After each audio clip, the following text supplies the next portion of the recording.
नमस्कार साथियों, मैं प्रियंका गुप्ता इस चैनल पे आप सबका स्वागत करती हूँ। कैसे हैं आप सब लोग।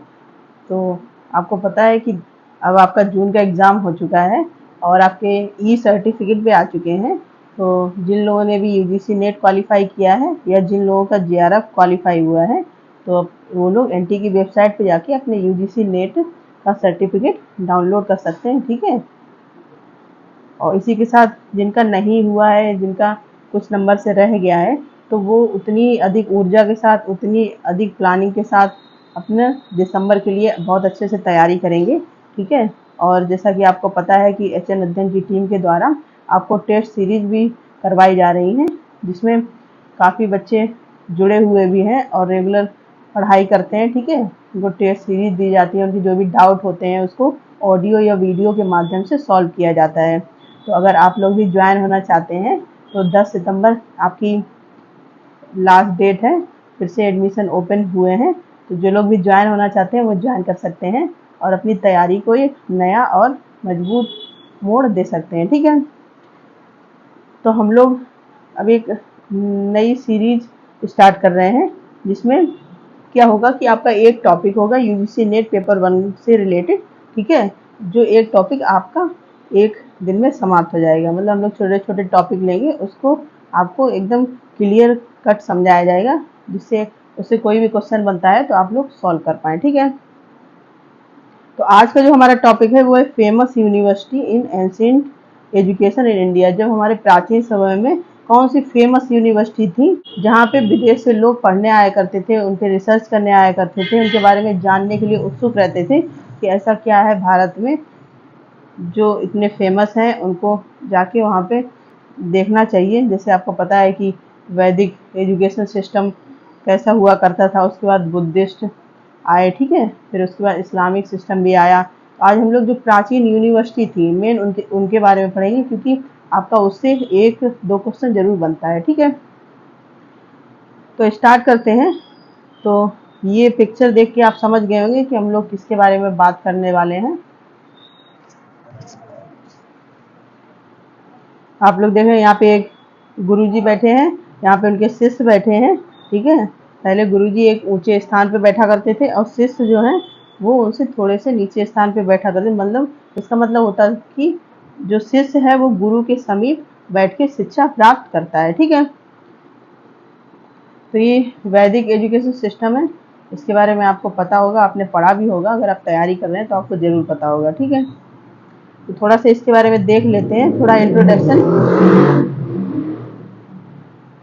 देख लेते हैं कि क्या था, आखिर कैसी शिक्षा हुआ करती थी। प्राचीन भारत में शिक्षा का इतिहास आकर्षक है और दर्ज किया गया है तथा प्राचीन युग का पता लगाया जा सकता है। प्राचीन भारत में शिक्षा 3री शताब्दी ईसा पूर्व के आसपास धार्मिक प्रशिक्षण और पारंपरिक ज्ञान प्रदान करने के तत्वों के साथ शुरू हुई थी। ठीक है। धार्मिक प्रशिक्षण वगैरह हुआ करते थे। ठीक है। और आसपास के जो भी, ऐसा नहीं था कि केवल कह सकते हैं कि किताबी शिक्षा देना है, मतलब समाज की जो भी पहलू है उनके बारे में भी शिक्षा दी जाती थी। ऋषियों और विद्वानों ने मौखिक रूप से शिक्षा दी, मतलब मौखिक रूप से शिक्षा देते थे। यहाँ पे पूछा भी जाता है कि प्राचीन समय में कौन सा मेथड ज़्यादा यूज होता था, तो कौन सा होता था, लेक्चर मेथड। लिखने के लिए ताड़ के पत्ते और पेड़ों की छाल का उपयोग किया जाता था। ठीक है। प्राचीन भारत में शिक्षा प्रणाली औपचारिक और अनौपचारिक दोनों तरीके से मौजूद थी। औपचारिक का मतलब क्या हो गया, फॉर्मल एजुकेशन सिस्टम, जहाँ पे गुरु होते हैं, शिष्य होते हैं, प्रॉपर एक टाइम फिक्स होता है कि इस टाइम से इस टाइम तक पढ़ाई करनी है। अनौपचारिक क्या होता है आपका, इसमें होता है कि आप कहीं से भी कैसे भी शिक्षा ग्रहण कर सकते हैं, कोई टाइम बाउंडेशन नहीं होता है, कोई प्रॉपर एक क्लासरूम वाला सिस्टम नहीं होता है। ठीक है। स्वदेशी शिक्षा घर पर, मंदिरों, पाठशालाओं, टोलों, चतुष्पदियों और गुरुकुलों में दी जाती थी। तो कहाँ पे दी जाती थी, घर में दी जाती थी, मंदिरों में दी जाती थी, आपके जो पाठशालाएं होती थी, गुरुकुल हुआ करते थे। ठीक है। घरों, गांव और मंदिरों में ऐसे लोग थे जो छोटे बच्चों को जीवन के पवित्र तरीके अपनाने में मार्गदर्शन करते थे। घर से ही काफ़ी शिक्षा मिलती थी। जैसे आप लोगों ने पढ़ा भी होगा, जितने हमारे विद्वान हुए हैं उन्होंने अपने घर से ही सबसे पहले अपने माँ से शिक्षा प्राप्त की। तो इसी प्रकार से बहुत ही अच्छा सिस्टम हुआ करता था वैदिक एजुकेशन में। मंदिर भी शिक्षा के केंद्र थे और हमारी प्राचीन प्रणाली के ज्ञान को बढ़ावा देने में रुचि लेते थे। ठीक है। मंदिरों में भी शिक्षा दी जाती थी। छात्र उच्च ज्ञान के लिए बिहारों और विश्वविद्यालय में जाते थे। ठीक है, मतलब जिसको हायर एजुकेशन की फील्ड में जाना है वो यूनिवर्सिटी वगैरह में जाते थे और बिहार हुआ करते थे उनमें पढ़ने जाया करते थे। ठीक है, प्राचीन भारत शिक्षा प्रणाली विकास व्यक्ति और समाज की आवश्यकताओं के अनुरूप किया गया था, इसलिए इसकी चमक स्वाभाविक थी। इसमें क्या होता था कि एक जो इंसान है, एक बच्चा है या फिर कोई एक ह्यूमन बीइंग है, उसके पूरे ओवरऑल डेवलपमेंट पे ध्यान दिया जाता था। मेन समाज के हित के लिए वो कैसे आगे जा सकता है उस पे, उन सब चीज़ों पे ध्यान दिया जाता था। ठीक है, इसका एक निश्चित आदर्श और निश्चित मिशन था। जीव जंतुओं, वनस्पतियों, प्रकृति की सुंदरता के बीच स्थित प्राचीन शैक्षिक केंद्र भारत सभ्यता और संस्कृति के शाश्वत और अटूट स्रोत थे। तो नेचर में रह के शिक्षा दी जाती थी। ठीक है, आपको पता है, जैसे अभी आप लोगों ने यहाँ पे देखा कि यहाँ पे आसपास पेड़ पौधे हैं, गुरुजी भी पेड़ है, वहीं पे एक अपना स्थान बना के बैठे हुए हैं। तो नेचर से जुड़ी हुई चीज़ों को आपको बताया भी जाता था, क्योंकि नेचर आपको पता है कि बहुत सारी चीज़ें हमें सिखाता है। ठीक है, अब हम लोग पढ़ेंगे वेदास क्या है। वेद के बारे में तो आपको पता है कि अब 4 वेद हैं। तो ऋग्वेद है जो किसको दिखाता है, प्रेज ऑफ गॉड्स है। ठीक है, इसके बाद सामवेद है, ओरिजिन ऑफ म्यूजिक, शब्द मतलब म्यूजिक का निर्माण अगर पूछा जाए तो कहाँ से, सामवेद से। यजुर्वेद है, वेदाज ऑफ वर्शिप, यहाँ पे पूजा वगैरह बताई गई है, किसकी कैसे पूजा होती है। अथर्ववेद आपका है, इसमें है कि साइंस, आयुर्वेद, इकोनॉमिक, वैदिक, मैथ, बहुत सारी ये सब चीज़ें शामिल होती हैं। ठीक है, इसके बाद 4 वेदास, विश्व के साहित्य में सबसे प्राचीन माने जाने वाले वेद प्राचीन भारत में जीवन दर्शन के मूल स्रोत हुआ करते थे। इन वेदों के अध्ययन से न केवल जीवन दर्शन बल्कि प्राचीन भारतीय संस्कृति के संपूर्ण ताने बाने के भी गहन ज्ञान प्राप्त हुआ करता था। पहले, अभी भी ये बोला जाता है कि अगर आपने वेद पढ़ लिए तो आपने जो एक जीवन का रहस्य कह सकते हैं उसको आप जान जाएंगे। ठीक है, फिर भारत का संपूर्ण साहित्य एवं दर्शन, मतलब पूरा साहित्य और दर्शन चारों वेद में है। उपनिषद, स्मृति और पुराण सभी वेदों की श्रेष्ठता को स्वीकार करते हैं। तो उपनिषद हैं आपके, स्मृति है, पुराण, ये भी वेदों की जो कह सकते हैं कि श्रेष्ठता है, उसके बारे में जो बताया गया है उसको स्वीकार करते हैं। भारतीय जीवन में वेदों का अत्यंत महत्वपूर्ण स्थान है। भारतीय संस्कृति के 6 आधार वेदों में निहित हैं, जो 4 हैं, जिसमें है ऋग्वेद, सामवेद, यजुर्वेद और अथर्ववेद। ठीक है, इसके बाद हम लोग गुरुकुल के बारे में थोड़ा सा जानेंगे। प्राचीन भारत में शिक्षा की पहचान गुरुकुल प्रणाली से अधिक थी, क्योंकि बोला जाता है गुरुकुल सिस्टम हुआ करते थे। भारत में प्राचीन हिंदू स्कूल प्रकृति में आवासीय थे, जिसमें शिष्य या छात्र गुरु या शिक्षक के साथ एक ही घर में रहते थे। अब बच्चा जब छोटा होता था, जब वो 5 साल का हो जाता था, तो उसके संस्कार भी हैं, आपके पूछे भी जाते हैं। तो हम लोग उसको किसी और दिन अच्छे से डिस्कस करेंगे।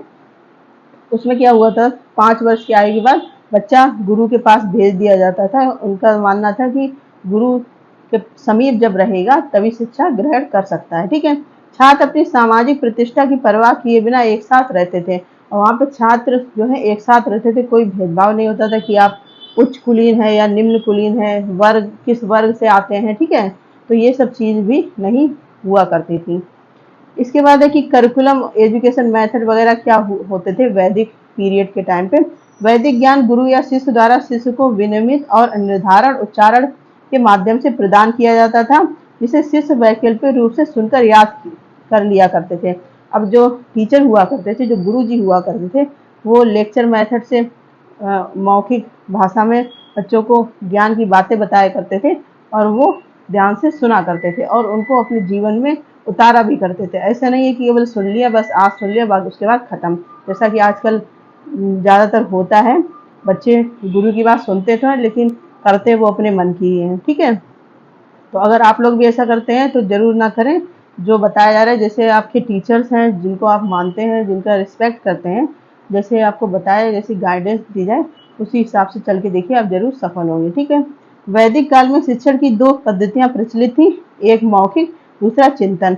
अब जैसे लेक्चर दिया जाता था तो वो मौखिक दे रहे हैं, उसके बाद जो बच्चे सुन रहे हैं फिर उस पर चिंतन और मनन किया करते थे। ठीक है, प्रवेश औपचारिक समारोह उपनयन या दीक्षा द्वारा किया जाता था, जिसके द्वारा छात्र अपनी प्राकृतिक माता पिता के घर को गुरु के लिए छोड़ दिया करे। तो कौन सा संस्कार, देखो यहाँ पे संस्कार भी बताइए कि उपनयन संस्कार के द्वारा वहाँ पे प्रवेश हुआ करता था, ठीक है।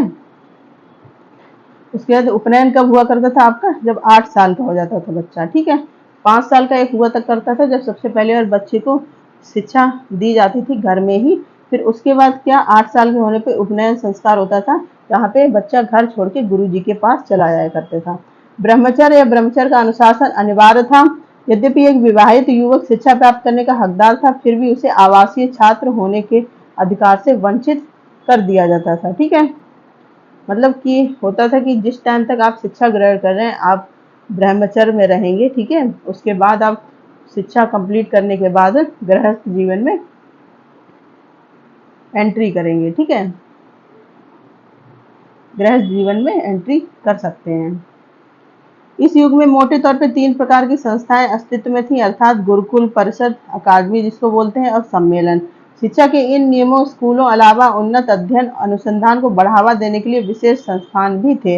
इन्हें ऋग्वेद में ब्राह्मण संघ कहा जाता था। जो यहाँ पे विशेष संस्थान हुआ करते थे उनको ऋग्वेद में क्या कहा जाता था, ब्राह्मण संघ। इन शिक्षाविदों को पेरिसेट कहा जाता था। उपनिषदों में पंचाल परिषद का उल्लेख मिलता है, जिसकी कार्यवाही राजा भी भाग लेते थे, ठीक है। तो यहाँ पे जो एकेडमिक्स आपकी होती थी, जो परिषद हुआ करते थे, परिषद है यहाँ पे, ठीक है, यहाँ पे परिषद है। तो परिषद में जो मेन हुआ करते थे तो जो राजा महाराजा भी उनकी बात पे अमल किया करते थे, ठीक है।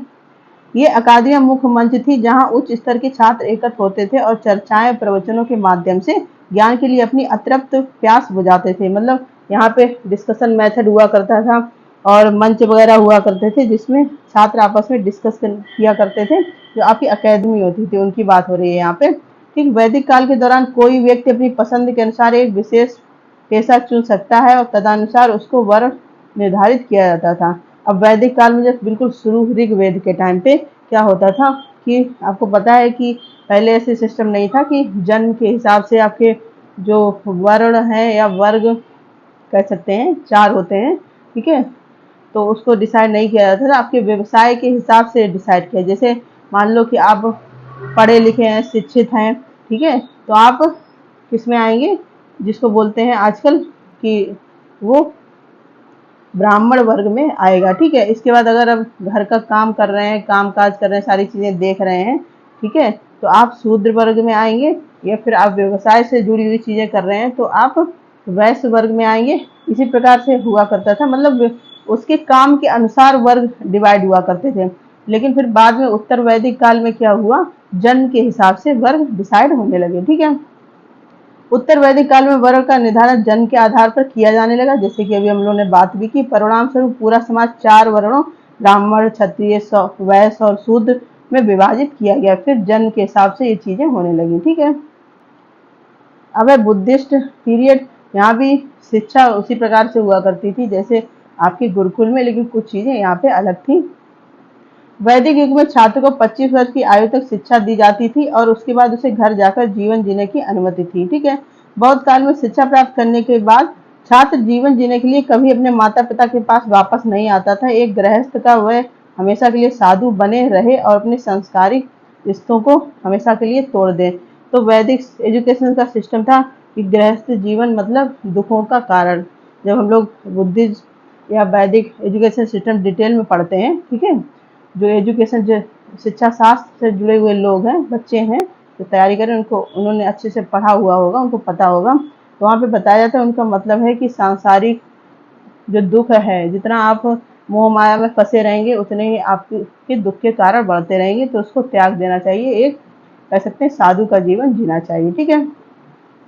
शिक्षा का मुख्य उद्देश्य मोक्ष प्राप्त करना था, मतलब आखिरी उद्देश्य क्या था, मोक्ष की प्राप्ति।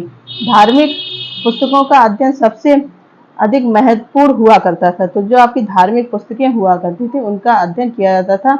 स्वतंत्र विनय और धम्म अध्ययन के लिए निर्धारित मुख्य विषय थे। इसके अलावा कताई, बुनाई, कपड़े की छपाई, स्केचिंग, चिकित्सा, सर्जरी और सिक्का बौद्ध शिक्षा के अन्य विषय हुआ करते थे, ठीक है। मतलब ये जीवन यापन के लिए ये चीजें हुआ करती थी। इसके अलावा मुख्य उद्देश्य बौद्ध धर्म का प्रचार करना था। कुछ आचार्य छात्रों को शिक्षित करने के लिए पर्यटन को महत्व देते थे। शिक्षा पूरी होने के बाद छात्रों को लंबी यात्राएं करके प्राप्त तात्विक ज्ञान को व्यवहारिक और वास्तविक रूप से प्रोत्साहित किया जाता था। इस प्रकार उसका ज्ञान ठोस और स्पष्ट हो जाया करता था। प्रत्येक महीने की शुरुआत प्रतिपदा और अंत पूर्णिमा जिसको बोलते हैं पर लोग एक साथ इकट्ठा होते थे। इस प्रकार एक साथ एकत्र होना बौद्ध शिक्षा के एक बहुत महत्वपूर्ण हिस्सा है। तो बौद्ध शिक्षा में बहुत से टाइप के होते हैं। अब जो यहाँ पे सिस्टम बताया गया है ऐसा कम ही लोग कर पाते हैं, क्योंकि पूरा ब्रह्मचर्य में जीवन बिताना मतलब अपने मन पे बहुत ज़्यादा कंट्रोल होना। ठीक है, इसी के बाद ये आपकी सारी वैदिक शिक्षा है। अब हम लोग बात कर लेते हैं कि जो हमारी मेन यूनिवर्सिटी प्राचीन में कौन कौन सी थी। तो आप यहाँ से देख सकते हैं, सबसे पहले है आपकी तक्षशिला यूनिवर्सिटी। प्राचीन काल में तक्षशिला कई शताब्दी तक बौद्ध धर्म की धार्मिक शिक्षाओं सहित का एक प्रसिद्ध केंद्र था। किसका? बौद्ध धर्म का एक प्रसिद्ध केंद्र हुआ था। 5वीं शताब्दी ईस्वी में इसके नष्ट होने तक दुनिया भर के छात्रों को आकर्षित करता रहा। मतलब यहाँ से दुनिया भर के छात्र आपके आया करते थे पढ़ाई करने के लिए। ठीक है, अब ये स्थित कहाँ पे है? रावलपिंडी के पश्चिम में 20 मील की दूरी पर स्थित होने के कारण तक्षशिला गांधार साम्राज्य की राजधानी थी। वाल्मीकि रामायण के अनुसार राजकुमार छत्तीस भरत ने इस शहर की स्थापना की थी और पुत्र तक्ष को इस क्षेत्र का शासक नियुक्त किया गया था। ठीक है, तक्षशिला एक प्राचीन भारतीय शहर, ये इंपॉर्टेंट है, उत्तर पश्चिम पाकिस्तान में स्थित है। ठीक है, इसको यूनेस्को ने 1980 में पुरातात्विक स्थल धरोहर विश्व धरोहर की इसको घोषित किया था। ठीक है, तो जो पुरातात्विक अलेक्जेंडर कनिंघम 19वीं सदी के मध्य में इसके खंडरों की खोज की थी। तो ये चीज आपकी इम्पोर्टेंट है कि किसने इसकी खोज की थी? 19वीं सदी में। ठीक है, इसके बाद है आपकी नालंदा यूनिवर्सिटी। यहाँ पे आप लोग देख सकते हैं इस प्रकार से थी। तो बिहार में नालंदा यूनिवर्सिटी स्थित है। ठीक है, ये भी बिहार में एक प्राचीन शिक्षा का केंद्र हुआ करता था, बाहर से लोग पढ़ने आया करते थे। ठीक है, ये भी बौद्ध अध्ययन के लिए समर्पित था। ठीक है, ये भी इसमें भी आपकी बौद्ध अध्ययन की पढ़ाई करवाई जाती थी, जिसमें गणित, भूगोल, राजनीति, युद्ध ये सब चीजें सिखाया जाया करती थी। ठीक है, इसके बाद है यहाँ पे इम्पोर्टेंट क्या है कि नालंदा जो थी, नालंदा यूनिवर्सिटी में कुमार गुप्त ने वहाँ एक मठ बनवाया था। ठीक है, और इसके बाद यहाँ पे सबसे ज्यादा पुस्तकालय और छात्रावास थे। कितने? 10,000 छात्र रहते थे और 2,000 प्रोफेसर के लिए आवास थे। आप समझो उस टाइम पे कितना बड़ा हुआ करता था। ठीक है, इसका चीनी यात्री जो था हुएंग सोंग 7वीं शताब्दी में 5 वर्षों तक इसने यहाँ पे अध्ययन किया हुआ था। ठीक है, और उसने इसके बारे में काफी अच्छी अच्छी चीजें लिखी हुई थी, जो भी यहाँ पे चीजें हुआ करती। ठीक है, फिर उसके बाद इसको भी नष्ट करवा दिया गया। जो आपके कौन थे? खिलजी के द्वारा इसको नष्ट कर दिया गया, लेकिन फिर से इसको बनाया गया। ठीक है, बहुत सारी चीज़ों को, बहुत सारे ऐसे लोग आए जिन्होंने जो अच्छी अच्छी चीज़ें हुई उनको नष्ट करने की काफ़ी कोशिश की। फिर इसके बाद यूनिवर्सिटी है आपकी वल्लभी, जो गुजरात में है। ठीक है, ये भी बौद्ध शिक्षा का एक केंद्र हुआ करती थी। ठीक है, यहाँ पे आपके होएंग त्यांग आई तिंग ने भारत के पश्चिमी हिस्से में वल्लभी को नालंदा की तरह गौरवशाली पाया। भारत के हर हिस्से से छात्र यहाँ पे पढ़ने आया करते थे। ठीक है, इसके बाद है आपकी विक्रमशिला है। ये कहाँ पे है? विक्रमशिला आपकी बिहार में है। ठीक है, और ये पूछा जाता है क्वेश्चन अभी 1-2 साल पहले ही। उत्तरी मगध में गंगा नदी के तट पे ये स्थित है। ये क्वेश्चन पूछा गया है कि विक्रमशिला किस नदी के तट पे स्थित है। ठीक है, इसके बाद है नेक्स्ट हम लोगों की मिथिला यूनिवर्सिटी। तो ये भी काफी पुरानी यूनिवर्सिटी है। ये मिथिला ब्राह्मणवादी शिक्षा प्रणाली का प्रमुख केंद्र हुआ करती थी। ठीक है, और ऋषि और पंडित, तो ये ब्राह्मणवादी का केंद्र हुआ करती थी। अभी तक अपने देखा कि जो बौद्धिक एजुकेशन सिस्टम था उसके केंद्र हुआ करते थे। ठीक है, यहाँ पे काफी अच्छी कलाएं वगैरह ये सब पढ़ाई जाती थी। इसके बाद आपकी है ओदंतीपुरी यूनिवर्सिटी। ये देख सकते हैं आप किस प्रकार से बनी हुई है। ठीक है, तो ओदंतीपुरी उस स्तर की प्रसिद्ध और प्रतिष्ठा हासिल नहीं कर सका जो नालंदा विक्रमशिला ने हासिल की थी। फिर भी लगभग 1000 भिक्षु और छात्र वहां रहा करते थे। ठीक है, तो कभी कभी इसके बारे में भी क्वेश्चन पूछ लिया जाता है। और प्राचीन तिब्बत अवलोकन के अनुसार विश्वविद्यालय में लगभग 12,000 छात्र पढ़ते थे। तो ये भी सोमापुरा ये भी आपको बौद्ध शिक्षा का एक केंद्र हुआ करती थी। ठीक है, इसमें बौद्ध, जैन, हिंदू सारे लोग शिक्षा ग्रहण किया करते थे। तो ये भी आपकी एक प्राचीन और फेमस यूनिवर्सिटी है। मतलब आपकी तक्षशिला, विक्रमशिला, नालंदा ये काफ़ी फेमस थी। ये भी थी, लेकिन उस टाइम पे था कि उनका ज़्यादा स्कोप था, या कह सकते हैं वो ज़्यादा फेमस हुआ करती। ठीक है, इसके बाद आपकी एक और थी नादिया यूनिवर्सिटी थी। ठीक है, जो बंगाल में गंगा और जंगली नदियों के संगम पर स्थित है। ठीक है, ये भी नालंदा विक्रमशिला के पतन के परिणाम स्वरूप नदिया का महत्व और भी बढ़ गया था। जब आपकी नालंदा विक्रमशिला नालंदा और विक्रमशिला को ध्वस्त कर दिया गया था, उसके बाद ये इस यूनिवर्सिटी का काफी प्रचार प्रसार बढ़ गया था। ठीक है, तो ये आपकी थी जो फेमस यूनिवर्सिटी थी जिनसे क्वेश्चन आते हैं। सबसे ज्यादा आपके नालंदा, विक्रमशिला, तक्षशिला, मिथिला, इनसे क्वेश्चन पूछे जाते हैं। किस नदी के किनारे हैं, ये सब पूछा जाता है। तो ये काफी इंपॉर्टेंट टॉपिक है। ठीक है, मतलब यहाँ से आपके 2 नंबर तो कंफर्म पक्के हैं। इसी प्रकार से और भी टॉपिक आपके आते रहेंगे। ठीक है, अगर आपको क्लास आज की अच्छी लगी हो और आप चाहते हैं कि ये सीरीज जारी रहे, तो कमेंट सेक्शन में जरूर बताइएगा। और इन यूनिवर्सिटी से जुड़ी हुई कोई और चीज़ आपको पता है तो वो भी कमेंट सेक्शन में बता सकते हैं। इसके अलावा क्लास को लेकर कोई भी आपका सुझाव है तो ज़रूर बताइएगा। हम लोग पूरी कोशिश करेंगे कि आपके सुझाव पे ध्यान दिया जाए। और आपको क्लासेस अच्छी लगती हैं तो आप एचएन अध्ययन यूट्यूब चैनल को लाइक, शेयर और सब्सक्राइब कर सकते हैं। ठीक है, और अपना प्यार और सहयोग इसी प्रकार से बनाए रहिए। देखते रहिए एचएन अध्ययन। धन्यवाद।